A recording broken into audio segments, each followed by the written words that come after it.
Good evening everyone. The school of politics के इस live session में आप सभी का स्वागत है। आज की जो क्लास है बेसिकली हम इसमें ये डिस्कस करने वाले हैं कि अगले 2.5 महीने जो आपके पास में समय है, 2 ढाई महीने आपके पास में समय है, उसमें आप जाओ यहाँ से जाओ। हाँ, अगले आपके पास में जो 2 ढाई महीने का वक्त है उसमें आप कैसे पढ़ाई करेंगे, कैसे आपको तैयारी करनी है, ये सारी चीज़ें हम आपको डिस्कस करेंगे।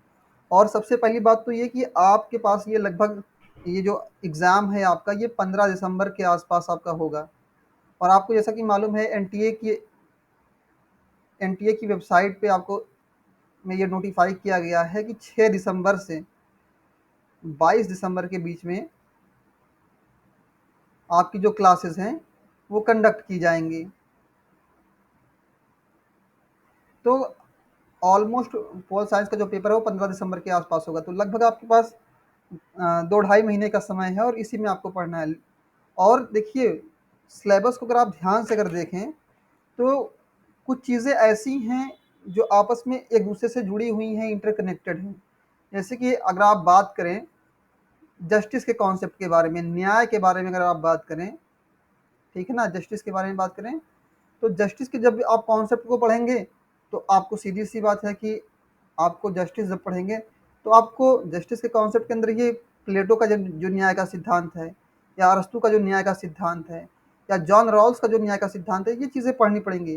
तो अगर आपको अपनी स्टडी को शुरू करना हो तो मैं आपको ये सजेस्ट करूँगा कि आप वेस्टर्न पॉलिटिकल थॉट से पढ़ें, और इस तरीके से पढ़ें कि दोनों चीज़ें एक साथ कवर हों। ये नहीं कि आपको थॉट के लिए अलग से पढ़ना पड़े, थियरी के लिए अलग से पढ़ना पड़े। आप सिस्टमैटिक स्टडी करें और आगे की जो हमारी क्लासेस होगी उसमें हम आपको गाइड करेंगे कि चीज़ों को आपको कैसे पढ़ना है। ये भ्रम निकाल दें कि आप अगले जो है 2.5 महीने में जो है 70-75 दिनों में आप चीज़ों को कवर नहीं कर सकते। आप कर सकते हैं अगर आप चाह लेंगे, आप डेडिकेशन, आपके अंदर डेडिकेशन है, समर्पण है अपने काम को लेकर के, तो आप कर सकते हैं।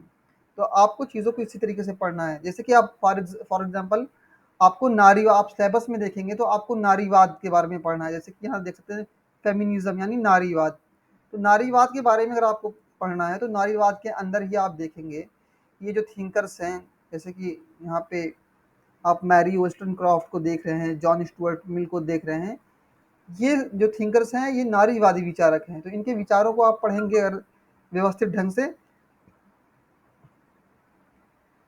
तो उनके विचारों को आप पढ़ेंगे तो फिर वो चीज़ वहाँ पे भी कवर होगी, नारीवाद में भी कवर होगी।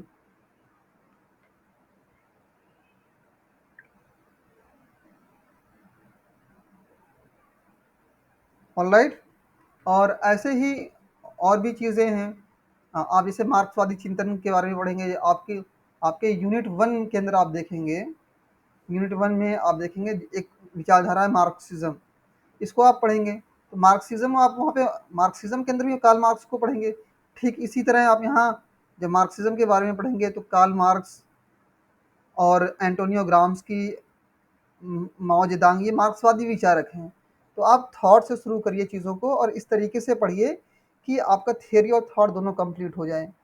और थॉट के अंदर आप देखें जो एग्ज़ाम की अगर बात करें, एग्ज़ाम में हमेशा क्वेश्चन जो है जैसे कि प्लेटो से क्वेश्चन हमेशा होते हैं, अरिस्टोटल से होते हैं, जॉन रॉल से तो ज़रूर क्वेश्चन होते हैं, कार्ल मार्क्स से भी हमेशा क्वेश्चन होते हैं।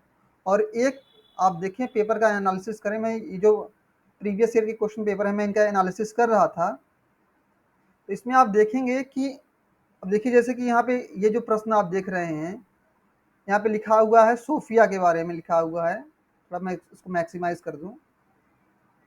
सोफिया के बारे में बात की जा रही है कि सोफिया जो है किस पुस्तक का पात्र है, किस बुक का कैरेक्टर है। तो ये जो सोफिया जो कैरेक्टर है ये मैरी wollstonecraft की जो बुक है a vindication of rights of women के चैप्टर 5 के अंदर, आई रिपीट चैप्टर 5 में जो है मैरी wollstonecraft बात करती हैं सोफिया के बारे में। और हमेशा आप देखिए परीक्षा में प्रश्न आते हैं किताबों को कालक्रम के अनुसार उसको व्यवस्थित करने के लिए क्रोनोलॉजिकल ऑर्डर में। तो चीज़ों को अगर आपको क्रोनोलॉजिकल ऑर्डर में ऑर्गेनाइज करना है तो ये चीज़ें तो आप एक दिन में नहीं याद कर सकते हैं कि प्लेटो ने सारी किताबें जो लिखी हैं उसको किस किस वर्ष में लिखी, वो चीज़ें एक दिन में आप नहीं याद कर सकते हैं। आपको उसके लिए आपको अभ्यास करना पड़ेगा, डेली प्रैक्टिस करनी पड़ेगी। और उसका तरीका ये है कि आप जो है उसको लिख करके, पेन के ज़रिए, पेन और पेपर लेकर के बैठिए और उसका रिवीजन करिए, उसको लिखने की कोशिश करिए। लिख करके चीज़ों को करेंगे तो आपको चीज़ें अच्छे से याद होंगी। और रिवीजन का सबसे बेहतरीन तरीका ये है कि आप देखिए, दो जो यूजीसी नेट एग्जामिनेशन का जो सिलेबस है, अगर हम सिलेबस की बात करें, ये जो सिलेबस है, ये सिलेबस 2018 में चेंज हुआ है। तो आपको बहुत पीछे नहीं जाना है। 2018 के से जितने 2018 से लेकर के 2023 के बीच में अभी तक जितने भी पेपर्स हुए हैं, वो सारे पेपर्स को आप लेकर के बैठिए। और ख़ास तौर पे आप देखें, मार्च में जो पेपर हुआ है, मार्च 2023 में, और जून 2023 में जो पेपर हुए हैं यूजीसी नेट एग्जामिनेशन के, तो आप देखें 2 शिफ्ट में पेपर होता है, तो आपके 2 पेपर यहाँ से हो गए और 2 पेपर यहाँ से, टोटल 4 पेपर आपके हो गए। तो मतलब यहाँ पे, सॉरी, 2 पेपर, ये मतलब ये आपके टोटल कितने हो गए? टोटल आपके 400 क्वेश्चन हो गए। नहीं, 5 नहीं हुए, 4 ही क्वेश्चन हुए। आप 2 सेट यहाँ से हो गए, मार्च से 2 सेट यहाँ से, तो ये 4 सेट हो गए। मतलब 4 सेट का मतलब 400 क्वेश्चन आपके हो गए। तो ये 400 जो क्वेश्चंस हैं, इनका आप विश्लेषण करिए। और मैं एक काम ये कर रहा हूँ कि ये जो पिछले साल के जो पेपर्स हैं, मैं इनका विश्लेषण कर रहा हूँ और इस पे मैं एक सेपरेट वीडियो बनाऊँगा। और अगर आप मेरे यूट्यूब चैनल को देखेंगे तो ऑलरेडी मैंने उस पे कुछ वीडियोज़ बना के रखी हुई हैं, जहाँ पे मैंने कुछ थिंकर्स को पढ़ाया है, बताया है। और उनको मैंने क्या किया कि सारे क्वेश्चन को, सारे जितने भी क्वेश्चन हैं उनसे जो पूछे गए हैं एग्जाम में, उनको एक साथ मैंने कवर करने की कोशिश की है। मैं ग्रुप में लिंक शेयर कर दूंगा, और आप या फिर मेरे टेलीग्राम चैनल पे जाएंगे, प्लेलिस्ट बनी हुई है, आप वहाँ से जाएंगे तो देखेंगे आपको सारी चीज़ें मिल जाएंगी एक साथ। मैंने जितने भी पेपर का एनालिसिस किया है और जितने भी थिंकर्स को कवर किया है, वो सारी चीज़ें आपको एक साथ दिख जाएंगी। जैसे कि यहाँ पे देखें, प्लेटो के मैंने क्वेश्चन किए हैं, कार्ल मार्क्स के क्वेश्चन, जॉन रॉल्स के क्वेश्चन किए हैं का, तो ये सारे थिंकर्स के जो क्वेश्चन हैं। और अभी मैं क्या करूँगा कि 2018 से लेकर के 2000 आपकी परीक्षा से पहले पहले 2018 से लेकर के 2023 के बीच के जो पेपर हैं, वो सारे पेपर का मैं आपको सॉल्यूशन जो है रिकॉर्डेड वीडियो, जैसे ये रिकॉर्डेड वीडियो, वैसे आपको रिकॉर्डेड वीडियो प्रोवाइड कर दूंगा। और आप क्लास ज्वाइन करेंगे तो आपको नोट्स भी प्रोवाइड कर दिए जाएंगे, ताकि आप चीज़ों को पढ़ सकें। तो ये तो बात हो गई थियरी और थॉट की हो गई। और आप देखें परीक्षा में कैसे क्वेश्चन आते हैं, यहाँ पे चीज़ों को मैच करना होता है। मतलब आपको कुछ विकल्प दे दिए जाएंगे, कुछ किताबों के नाम दे दिए जाएंगे। अब देखिए यहाँ पे अगेन ये भी बुक से ही क्वेश्चन है, discourse on the art and on the science and art. ये सारे क्वेश्चन को हम डिस्कस करेंगे। हाँ, इसके बारे में बात करेंगे। इस क्वेश्चन में जो आंसर है, जो पहला आंसर सही है, discourse on the science and art, इस सारे क्वेश्चन का हम विश्लेषण के लिए एक वीडियो बनाएंगे। देखिए, मैंने आपको बताया कि किताबों से हमेशा क्वेश्चन होते हैं।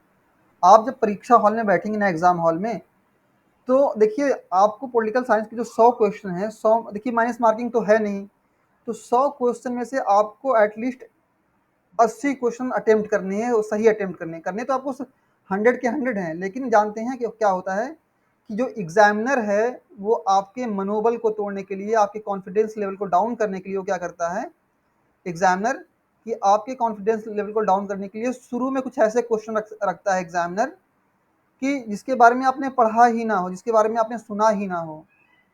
तो आपको उससे कंफ्यूज नहीं होना है, मतलब आपको उससे डरना नहीं है, और ना ही अपने कॉन्फिडेंस के लेवल को लो होने देना है। आपको वो सारे क्वेश्चन पहले स्किप करने हैं। आपको वो सारे क्वेश्चन स्किप करने हैं जो क्वेश्चंस आपको नहीं आते हैं। 100 में आपको एटलीस्ट अगर 80 क्वेश्चन आपके गलत भी हो जाते हैं तो कोई उसमें इशू नहीं है, कोई बड़ी प्रॉब्लम नहीं है उसमें। 100 में आपके कितने क्वेश्चन सही हो जाने चाहिए? आप 75 से 80 के बीच में आप सही क्वेश्चन अटेम्प्ट कर लेते हैं तो काफ़ी है। मतलब 70 से 80 क्वेश्चन के बीच में आप कर लेते हैं पेपर 2 में, और 25 से और 30 क्वेश्चन आप कर लेते हैं पेपर 1 में, तो आराम से, मतलब आप ये टारगेट रख के चलिए कि आपको 100 या 100 से ऊपर स्कोर करना है। बहुत आसानी से आप कर लेंगे। आपके मोटिवेशन के लेवल को, आपके कॉन्फिडेंस को लेवल को डाउन करने के लिए शुरू के आप देखेंगे 20 क्वेश्चन ऐसे ज़रूर होंगे जिसके बारे में ना आपने कभी पढ़ा होगा, ना कभी आपने सुना होगा। तो ये चीज़ें आपके कॉन्फिडेंस को लेवल को डाउन करने के लिए होती है। तो वहाँ से आपको क्या है कि डीमोटिवेट नहीं होना है एग्ज़ाम हॉल में। एग्ज़ाम के हॉल के प्रेशर को आपको मैनेज करना है। जो क्वेश्चन नहीं आ रहे हैं उसको स्किप कर देना है, और ये लोग क्या करते हैं, जो सबसे बड़ी मिस्टेक करते हैं एग्ज़ाम हॉल में, वो ये कि देखिए, जो एग्ज़ाम की रिक्वायरमेंट है वो ये है कि क्वेश्चन एक उस तरह के आते हैं कि जहाँ पे आपको चीज़ों को मैच करना होता है। 2 लिस्ट आपको प्रोवाइड कर दी गई है, लिस्ट 1 एंड लिस्ट 2।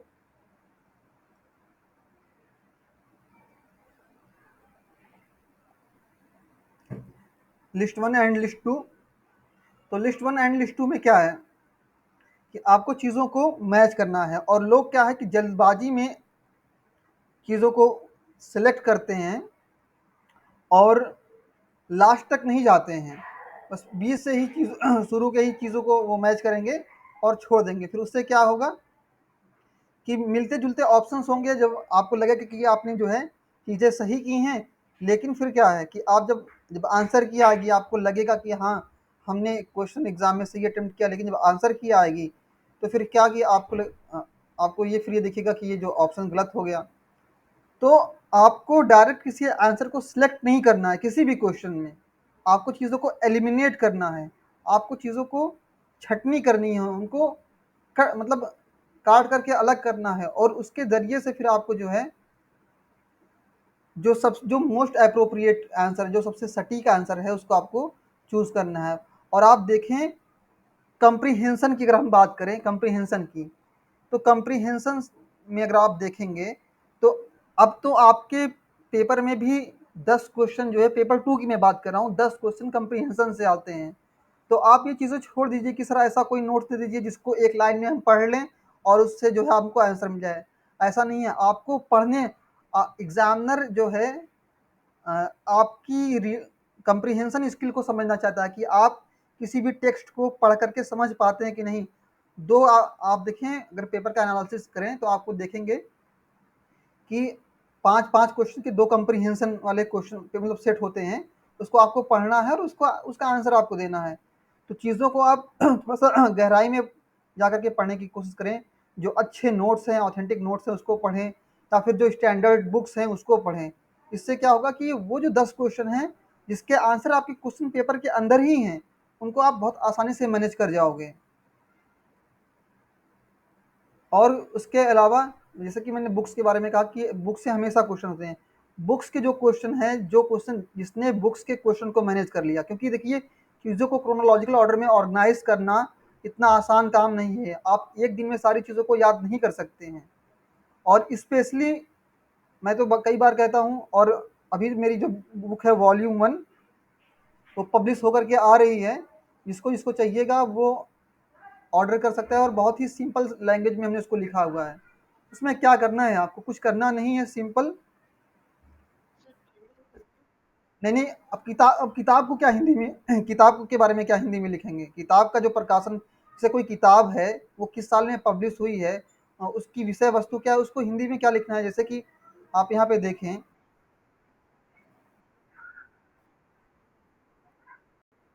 मैंने अब देखिए, इसे एग्जाम में जो क्वेश्चन आते हैं कि आपको बुक्स को मैच करना है, इस तरीके के क्वेश्चन आते हैं। तो इसमें क्या करना है, ये तो द प्रिंस जो लिखी हुई है, तो द प्रिंस तो हिंदी में भी द प्रिंस, आप द प्रिंस को द प्रिंस ही लिखा हुआ आपको मिलेगा। ऐसा थोड़ी ना कि वहाँ पे राजकुमार आपको लिख करके देंगे, या युद्ध की कला लिख करके देंगे। पिछले जो आपके प्रीवियस ईयर के जो 5 साल के क्वेश्चन है, उसको आप सबसे पहले उसका एनालिसिस करिए। हॉब्स ने जो किताबें लिखी हुई हैं, अभी देखिए इस बार जो एग्जाम में क्वेश्चन था, यहाँ से हॉब्स की जो बुक है, डीसीबी से क्वेश्चन था, और एक क्वेश्चन पे मैंने एक सेपरेट वीडियो बनाया है। इसमें पूछा गया था कि लेवियाथन जो बुक है, लेवियाथन, लेवियाथन में कितने चैप्टर्स हैं, और कितने कितने चैप्टर्स हैं इस बुक में, और कितने पार्ट्स हैं इसके, इससे क्वेश्चन था लेवियाथन से। तो ये जो चीज़ें हैं, ये डेट्स आप एक दिन में याद नहीं कर सकते हैं, आपको इसको आपको रेगुलर प्रैक्टिस करना पड़ेगा, तभी आप चीज़ों को जो है मैनेज कर पाएंगे, अदरवाइज बहुत मुश्किल है। तो आज से आपको अपने रूटीन में ये डालना है कि आप सुबह अर्ली मॉर्निंग उठेंगे, रिवीजन के लिए सबसे पहले आप पढ़ेंगे, कुछ नया नहीं पढ़ेंगे, बल्कि आप रिवीजन के लिए जो चीज़ें आपको पहले से याद हैं उसका आप रिवीजन करेंगे। और रिवीजन कैसे करेंगे? Revision through previous year question paper. Revision के लिए नहीं कि आप नोट्स लेकर के बैठ जाएं, आप अपना नोट्स साथ में रखें। सबसे पहले आप पेपर को ले, पिछले जो 5 साल के पेपर हैं उसको आप लेकर के बैठें, और आप देखें कि आपसे अटेम्प्ट हो रहा है कि नहीं। इन केस वहाँ से नहीं हो रहा है, देखिए आप देखिए बहुत सी ऐसी चीज़ें होंगी जिनके बारे में आपने नहीं पढ़ा होगा, तो आप ये करिए कि आपके पास 2.5 महीने का टाइम है, 1 महीना आप रिजर्व रखिए उन चीज़ों के लिए कि जो चीज़ें आपको नहीं आती हैं, जिसके बारे में आपने नहीं पढ़ा, उनको आप उसको उन चीज़ों को आप जल्दी से कवर कर लीजिए। फिर उसके बाद में जब आप सारी चीज़ों को कवर कर लेंगे तो आपके पास में लगभग 1.5 महीने का टाइम बचेगा। उसमें आप क्या करिएगा कि चीज़ों को एक साथ सारी सारी चीज़ को एक साथ सॉल्व करने की कोशिश करिएगा। जैसे जो कंबाइन पेपर होते हैं, हम आपको क्या करेंगे कि हम आपको 2 तरीके से यहाँ पे गाइड करेंगे क्लास में। आपको हम टॉपिक वाइज़ भी चीज़ें पढ़ाएँगे, मतलब कि हमने प्लेटो को पढ़ा, हमने प्लेटो को पढ़ा, प्लेटो के सारे क्वेश्चन, हॉब्स को पढ़ा। अंतर्राष्ट्रीय राजनीति में अगर हम मान लीजिए कि हम पढ़ रहे हैं, मार्गेंथाउ को पढ़े, तो मेरा मार्गेंथाउ से जितने क्वेश्चन आए हुए सारे क्वेश्चन को हम एक साथ आपके सामने डिस्कस कर लेंगे क्लास में, या उसके लिए हम एक सेपरेट वीडियोस बना लेंगे। तो आपको हम आपको बता देंगे, आपको एजुकेट कर देंगे, लेकिन अल्टीमेटली आपको अटेम्प्ट करना है एग्जाम हॉल में जा करके। तो आपको प्रैक्टिस खुद से करनी है। आप डेली जो है आज से रूटीन बनाएं कि आपको डेली कम से कम जो है 50 क्वेश्चन तो सॉल्व करने ही करने हैं। अगर आप 2018 से भी लेकर के बैठोगे और डेली 50 क्वेश्चन अटेम्प्ट करोगे तो आसानी से एक दिन में आप अगर मतलब 2 दिन में आसानी से 100 क्वेश्चन का पूरा एक सेट आप कर लोगे। और सेम चीज़ें आपको पेपर 1 में भी अप्लाई करनी है कि आपको प्रीवियस ईयर के जो क्वेश्चन पेपर हैं उसको एनालाइज करना है। और एग्ज़ाम में जो क्वेश्चन आते हैं, अगर आप क्वेश्चन के नेचर की बात करें, एक तो ये स्टेटमेंट वाले क्वेश्चन है, दूसरा ये असर्शन और रीज़न वाले जो कथन और कारण वाले जो क्वेश्चन है, इसको भी आपको पढ़ना है। और आपको फिर अपना एनालिटिकल आपकी जो कह सकते हैं जो आपकी विश्लेषणात्मक शक्ति एनालिटिकल स्किल है उसको आपको अप्लाई करना है। और ये देखना कि 2 सेंटेंस के बीच में क्या रिलेशन है, क्या इनके बीच में रिलेशन है, उसके उसी के अकॉर्डिंग आपको। तो ये भी सही मायने में देखा जाए तो ये जो आंसर है इस क्वेश्चन का जो सामने आप स्क्रीन पे देख रहे हैं, इसी क्वेश्चन के अंदर छुपा हुआ है। आपको बस क्या करना है, उसमें आइडेंटिफाई करना है। ये तो सही मायने में देखा जाए तो और भी इजी क्वेश्चन है, लेकिन ये है कि इस तरह के क्वेश्चन को सॉल्व करने के लिए आपको सब्जेक्ट मैटर की अच्छी नॉलेज होनी चाहिए, डीप अंडरस्टैंडिंग स्किल आपके मतलब होनी चाहिए, तभी आप इस तरह के क्वेश्चन को जो है अटेम्प्ट कर सकोगे। और यहाँ पे जहाँ लिस्ट वाले जो क्वेश्चन होते हैं, जहाँ आपको मैच करना होता है, 1 मिनट। हाँ, अब ये देखिए ये क्वेश्चन आप देखें, ये देखिए सामने आप जो क्वेश्चन दिख रहा है ये बुक से ही क्वेश्चन है। मैं मैंने आपको क्या कहा कि एटलीस्ट आप एक टाइम टेबल बना लें कि आपको बुक डेली आपको अपने समझ लीजिए कि आपको डेली जो है बुक्स के साथ डील करना है। जैसे विको हर्डर की बुक है, इसको किसने लिखा है? विको एंड हर्डर को आइजिया वर्निल ने लिखा हुआ है। और भी है, देखिए नीचे और आप आएंगे, यहाँ पे आप देखिए ये जो स्टेटमेंट आप देख रहे हैं यहाँ पे, वर्चू इज नॉलेज, ये तो बहुत ही फेमस कोट्स है किसका, आप पढ़ेंगे प्लेटो की बुक रिपब्लिक, उसमें आपको दिखेगा। और नॉलेज इज पावर जो कॉन्सेप्ट है वो मैकियावली का, सॉरी, मिशेल फूको का कॉन्सेप्ट है। और इस तरीके के क्वेश्चन में अगर आप 2 भी ऑप्शन जानते हैं तो भी आसानी से आप कर जाएंगे, लेकिन वो चीज़ आप कोशिश ये करें कि चीज़ों को एलिमिनेट करना सीखें। अब देखिए यहाँ पे अगेन ये जो क्वेश्चन है, इस तरह के क्वेश्चन में आपको डायरेक्ट आंसर नहीं टिक करना, चूज करना कि पहला हमने मिला लिया तो ये हो गया, क्योंकि ये देखो बहुत ही क्लोज होता है। ये जो ऑप्शन होता है ना, इसमें इसमें डायरेक्ट आपको कोई सिलेक्ट नहीं करना है, बस कि इसमें एलिमिनेट करना है। जैसे कि सूरत स्प्लिट की बात करें तो जो सूरत स्प्लिट है वो 1907 में ये हुई थी ये घटना। और आप जानते हैं क्विट इंडिया जो मूवमेंट है 1942 में हुआ था। तो ये तरीके ये जो क्वेश्चन है, ये 10 क्वेश्चन बहुत ईजी हैं। आपके जो कंप्रीहेंशन के 10 क्वेश्चन हैं वो बहुत ईजी हैं। आपके जो कंप्रीहेंशन के जो क्वेश्चंस हैं वो बहुत इजी हैं। उसको आपको अगर आपकी समझ अच्छी है, आप चीज़ों को पढ़ लेते हैं अच्छे से, तो ये क्वेश्चन आप बना लेंगे कंप्रीहेंशन वाले जो लास्ट में क्वेश्चन होते हैं। और ये जो मैच करने वाले हैं ना, इसमें देखिए अगर आप देखिए आपके पास 4 लाइफ लाइन है। इस तरीके के क्वेश्चन को सॉल्व करने के लिए आपके पास टोटल 4 लाइफ लाइन है। इसमें किसी कोई तो एक काम कर जाएगी। अगर 2 अगर आपको याद है तो फिर तो और भी अच्छी बात है, फिर तो आपके लिए वो चीज़ें सुपर ईजी हो रही हैं। तो ये जो चीज़ें हैं, अब देखिए ज़्यादातर आप देखिए मैं आपके सामने लिस्ट रख रहा हूँ, आप खुद से एनालाइज करो कि जो मैं चीज़ें कह रहा हूँ उसमें कहाँ तक बातें मेरी सही हैं। ये देखिए वर्चू इज नॉलेज की अगर बात करें, नॉलेज एंड पावर की, नॉलेज इज पावर, ये तो कॉन्सेप्ट है। लेकिन ये देखिए जो पहला जो क्वेश्चन ये बुक से डील कर रहा है या नहीं कर रहा है, और किससे डील कर रहा है, जो पॉलिटिकल आइडियोलॉजी की आप बात करें या पॉलिटिकल थियरी में जो कॉन्सेप्ट है उससे ये डील कर रहे हैं। तो थियरी और थॉट को जब आप मिला करके पढ़ेंगे तो चीज़ें आपके लिए आसान हो जाएंगी। और फिर आप देखें, फिर अगेन आपको देखिए फिर से भी किताबों के ही दर्शन होंगे, किताबें ही देखेंगे।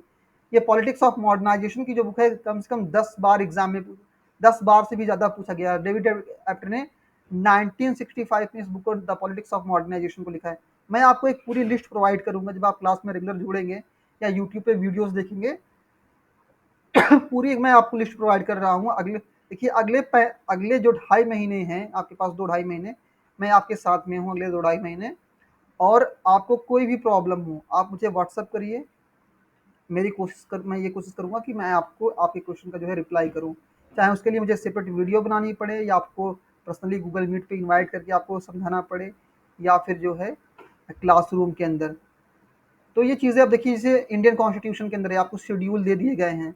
आप जानते हैं कि जो 7th शेड्यूल है उसके अंदर में जो है केंद्र और राज्य के बीच में जो संबंध है, जो शक्तियां हैं, उनकी यूनियन लिस्ट है, कंकरेंट लिस्ट है, स्टेट लिस्ट है, उसके बारे में बात की गई है।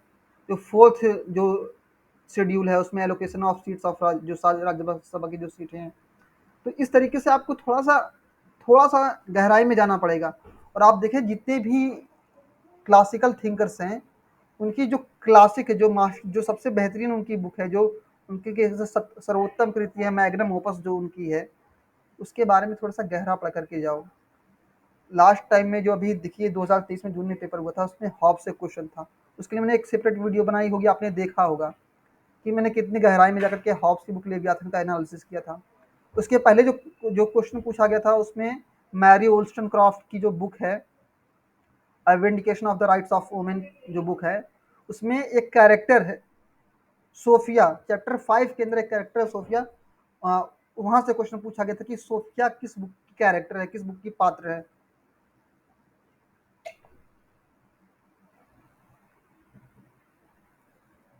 तो अगर एग्जामिनर जो है एग्ज़ाम के डिफ़िकल्टी लेवल को बढ़ा रहा है तो आप भी अपनी जो प्रिपरेशन है, जो आपकी अपनी तैयारी है, उसके लेवल को भी थोड़ा सा आप इन्हेंस कर दीजिए, थोड़ा सा आप बढ़ा देंगे तो चीज़ें आपके लिए आसान हो जाएंगी। आपको बस कोई एग्ज़ाम हॉल में जो है अपने जो आपका जो लेवल ऑफ कॉन्फिडेंस है उसको डिमोटिवेट नहीं होने देना है। क्वेश्चन भी आपके सामने है, आंसर भी आपके सामने, बस आप चीज़ों को एलिमिनेट करना सीखो। और एलिमिनेशन आपको कहाँ से आएगा, जब आप पिछले जो प्रीवियस क्वेश्चन पेपर हैं उसको आप प्रैक्टिस करोगे। अब ये देखिए कितना इजी क्वेश्चन है, super easy question. Look east policy, Shimla agreement, India peace keeping force in Sri Lanka. आप जानते हैं कि 1987 में जो है श्रीलंका में काफ़ी डिस्प्यूट बढ़ गया था। जो हमारे यहाँ के जो लोग हैं, साउथ के जो लोग हैं, और वहाँ की जो डोमिनेंट कम्युनिटी है सिंघली, उनके बीच में, तमिल लोगों के बीच में और सिंघली लोगों के बीच में डिस्प्यूट हो गया था। इतनी वायलेंस हुई थी। और आपने लिट्टे का नाम सुना होगा, जाफना का नाम सुना होगा।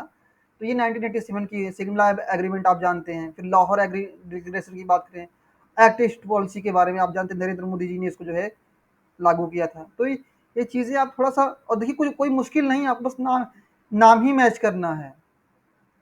आप घटनाओं को जब, और जितने भी ये देखिए जितने भी कॉन्फ्रेंसेस वगैरह हो रहे हैं, देखिए बांडुंग कॉन्फ्रेंस की बात करें 1955 में हुआ था। और ये पहला बेलग्रेड आप देखिए घुटनों पे जो आंदोलन है। तो अगर आपने दो भी मैच कर लिया ना तो आप क्वेश्चन बना लोगे, कुछ भी मुश्किल नहीं है, कुछ भी मुश्किल नहीं है। आप बस प्रीवियस ईयर के क्वेश्चन पेपर सॉल्व करो और चीज़ें आपके लिए आसान हो जाएंगी। अगेन आप देखिए पब्लिकेशन के बारे में पूछ रहे हैं, बुक्स को क्रोनोलॉजिकल ऑर्डर में ऑर्गेनाइज करना है। ये स्फीयर ऑफ जस्टिस की बुक है, वॉल्जर की बुक है। ह्यूमन कंडीशन आप देखें, द आर्कियोलॉजी ऑफ नॉलेज, ये जो मिशेल फूको की बुक है। इन चीज़ों को पढ़िए थोड़ा सा, और हम हैं आपके साथ में। आपको कोई दिक्कत हो, कोई भी परेशानी ना हो, और नोट्स भी हम आपको टोटली एग्जाम ओरिएंटेड देंगे। अब देखिए सप्तांग थ्योरी है यहाँ पे, संपूर्ण क्रांति 1974 में जेपी ने दी थी। रेडिकल ह्यूमनिज्म का जो कॉन्सेप्ट है 1947 में जो एम एन रॉय ने दिया था। सत्याग्रह आप जानते हैं 1920 में गांधी जी ने लॉन्च किया था। तो ये कॉन्सेप्ट कोई बहुत मुश्किल नहीं है, आपने सब कुछ पढ़ रखा है, बस चीज़ों को आपको कनेक्ट करना है, कनेक्टिंग द डॉट्स। आपको इस तरीके से पढ़ना है कि आप एग्ज़ाम को क्वालिफाई कर सको। आप पढ़ो, आप कोशिश करो, हम आपको यहाँ गाइड करने के लिए हैं। और अगले 20 दिनों में जो है, सॉरी, अगले मतलब जो आपके पास 70-75 दिन है आपके पास टोटल जो उसमें हम हर रोज कुछ ऐसे टॉपिक को डिस्कस करेंगे जो काफ़ी एग्जाम के पॉइंट ऑफ व्यू से इंपॉर्टेंट हो, जैसे कि इंडियन फॉरेन पॉलिसी से कई बार क्वेश्चन पूछे जा रहे हैं, स्पेशली जो इंडिया की जो न्यूक्लियर पॉलिसी है उससे क्वेश्चन पूछे जा रहे हैं। तो जो कल की हमारी क्लास होगी उसमें हम इंडिया की न्यूक्लियर पॉलिसी को इन डिटेल डिस्कस करेंगे। आप देखें जो डेवलपमेंट का जो पॉलिटिकल डेवलपमेंट का जो कॉन्सेप्ट है, जिसमें रोस्टो का जो कॉन्सेप्ट है, और ऑर्गेन्स्की का जो कॉन्सेप्ट है, उसके बाद आप देखें सिडनी वर्मा के जो कॉन्सेप्ट्स हैं, अल्मंड एंड पॉवेल के जो कॉन्सेप्ट्स हैं, वहाँ से क्वेश्चन हर बार होते हैं।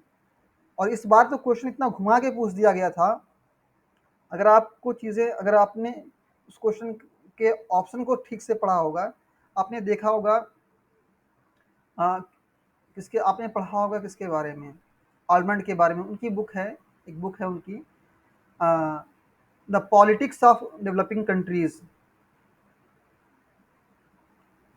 द पॉलिटिक्स ऑफ डेवलपिंग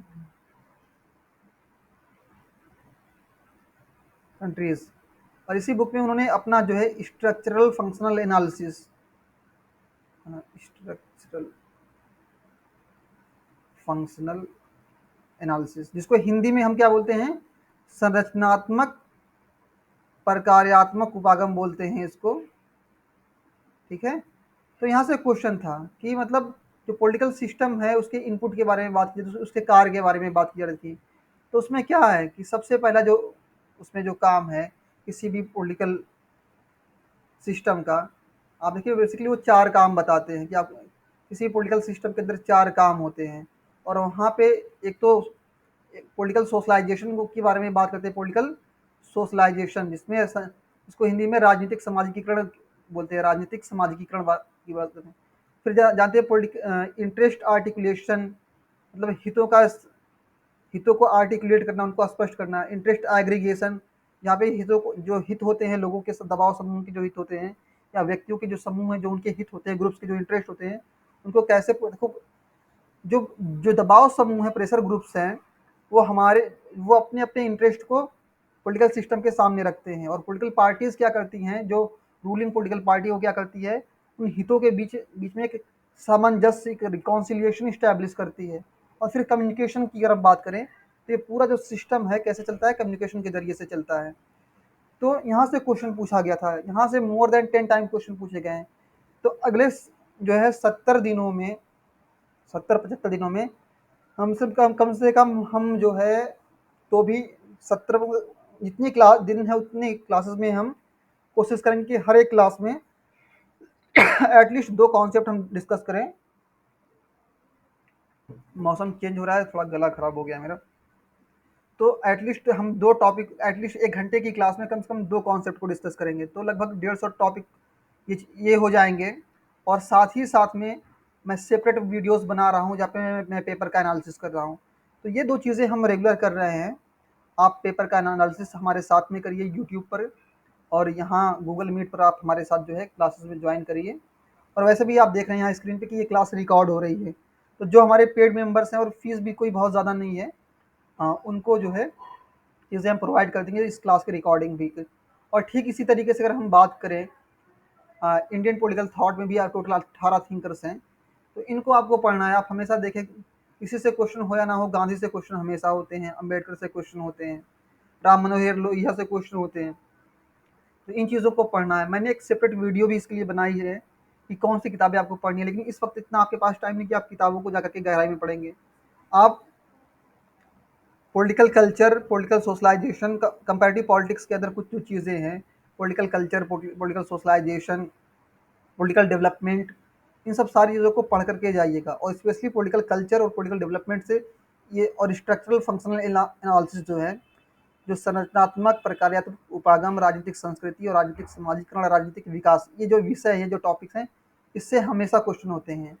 और मैं आपको सिर्फ एक पेज का एक डॉक्यूमेंट दूंगा, और आज तक इलिट थियरी से जितने भी क्वेश्चन आए हुए हैं, इलिट थियरी के बारे में आपने पढ़ा होगा, इलिट थियरी, इसको हम क्या बोलते हैं हिंदी में, अभिजन बोलते हैं, अभिजन सिद्धांत। इससे आज तक जितने भी क्वेश्चन आए उसको आप सॉल्व कर लेंगे। मैं कन्विक्शन के साथ मैंने उसको इस तरीके से बनाया है कि एक पेज के डॉक्यूमेंट में आज तक भी पिछले 20 साल में जितने भी क्वेश्चन पूछे गए हैं वो एलिट सीरे के सारे क्वेश्चन आप कवर कर लोगे एक पेज के डॉक्यूमेंट में। तो आप चीज़ों को पढ़ना शुरू करें हमारे साथ और कोशिश करें सबसे पहले आप पॉलिटिकल थॉट से शुरू करें, प्लेटो से शुरू करें। और अभी मैंने कन्फ्यूशियस के ऊपर में हमारे पास में जो है कन्फ्यूशियस के नोट्स नहीं थे, मैंने 2-3 दिन रेगुलर बैठ के काम किया है और कन्फ्यूशियस पे नोट्स प्रिपेयर कर लिए हैं। वो नोट्स हिंदी और अंग्रेजी भाषाओं में हैं। मार्केट में जो किताबें हैं उस पे कन्फ्यूशियस के बारे में बहुत विस्तृत आपको किसी किताबों में नहीं मिलेगा, लेकिन मैंने जो नोट्स लिखे हैं हिंदी और अंग्रेजी दोनों भाषाओं में, आपको वहाँ पे कन्फ्यूशियस के बारे में सारी चीज़ें विस्तृत विस्तृत में इन डिटेल आपको मिल जाएंगी। तो उसको भी आप पढ़ें। और आप कोशिश करें कि आईआर की अगर बात करें, आईआर में कुछ चैप्टर्स ऐसे जैसे कि डिसआर्मामेंट, इसको हिंदी में निशस्त्रीकरण बोलते हैं, ये चैप्टर आप जरूर पढ़ करके जाएं। डिसआर्मामेंट, इससे हमेशा जरूर निशस्त्रीकरण की अगर बात करें, इस क्वेश्चन से हमेशा, इस टॉपिक से हमेशा क्वेश्चन होते हैं। इसमें आप सीटीबीटी और एनपीटी के बारे में पढ़ते हैं।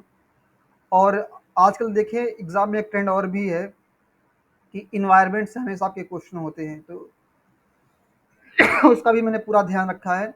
और ये जो रीजनल ऑर्गेनाइजेशन है, आसियान है, शंघाई कोऑपरेशन है, इनके बारे में बहुत गहराई से नहीं पढ़ना है। इसका शुरू में जो कॉन्फ्रेंसेज हुई हैं और आखिरी में इसका हेडक्वार्टर क्या है, इसका ऑब्जेक्टिव क्या है, कब ये बनी है, ये सारी चीज़ें आपको करनी है। और आप कोशिश ये करें कि जब आप cold war, Indian foreign policy को, जो भारत की विदेश नीति है, आप देखिए नेहरू से लेकर के अभी मोदी तक जितने भी प्रधानमंत्री रहे हैं, उनके शासनकाल में, उनके रिजीम में कैसे इंडियन फॉरेन पॉलिसी का इवोल्यूशन हुआ, उसका विकास हुआ है, उसके बारे में आप देखें। और ये चीज़ देखिए नेहरू का जो पीरियड है, नेहरू से लेकर के ये जो फिर आप देखें जब सोवियत यूनियन का डिसइंटीग्रेशन होता है, सोवियत संघ का विघटन होता है, तो ये जो पूरी हमारी फॉरेन पॉलिसी है वो किस में इंटरेक्ट, मतलब किस इन्वायरमेंट में काम कर रही है, वो पूरा जो माहौल है वो कोल्ड वार वाला है। पूरी दुनिया दो ब्लॉक्स में जुटी हुई है।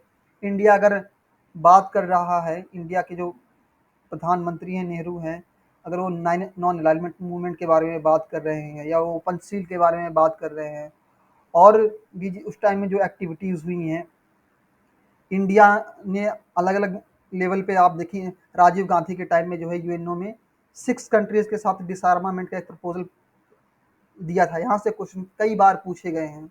अगर आप मेरी वीडियोस के जो मैंने प्रीवियस के जो क्वेश्चन पेपर को रिकॉर्ड किया है अभी तक जो है फिलहाल, उसको आप इन डिटेल लेकर के उसको बैठ जाओ, आप लोग पेन और पेपर को लेकर के उसको सिर्फ देख लो। 1-1.5 घंटे की वीडियोस है। 1-1.5 घंटे की वीडियो में आपको वो चीज़ें मिलेंगी जो आप अगर 10 घंटे किताबें भी लेकर बैठोगे तो शायद नहीं मिलेंगी आपको। तो उसको आप पूरी जितनी वीडियोस है पेपर एनालिसिस की, उससे आप चीज़ों को कवर करो। आप आईआर को और इंडियन फॉरेन पॉलिसी को एक साथ पढ़ो।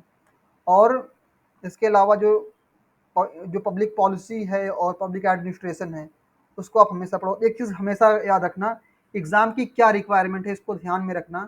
एग्ज़ाम की रिक्वायरमेंट ये है कि जितनी भी कमेटीज़ हैं, कमेटी की बात करें, अब ये कमेटी कोई भी हो सकती है, ये पंचायती राज से भी हो सकती है कमेटी, ये कमेटी इलेक्शन रिफॉर्म से भी हो सकती है, पंचायती राज से हो सकती है, इलेक्शन रिफॉर्म से हो सकती है। जो इंडियन स्टेट जो बने हैं भाषा के आधार पे, लैंग्वेज की बेसिस पे, अलग अलग टाइम में आप देखें,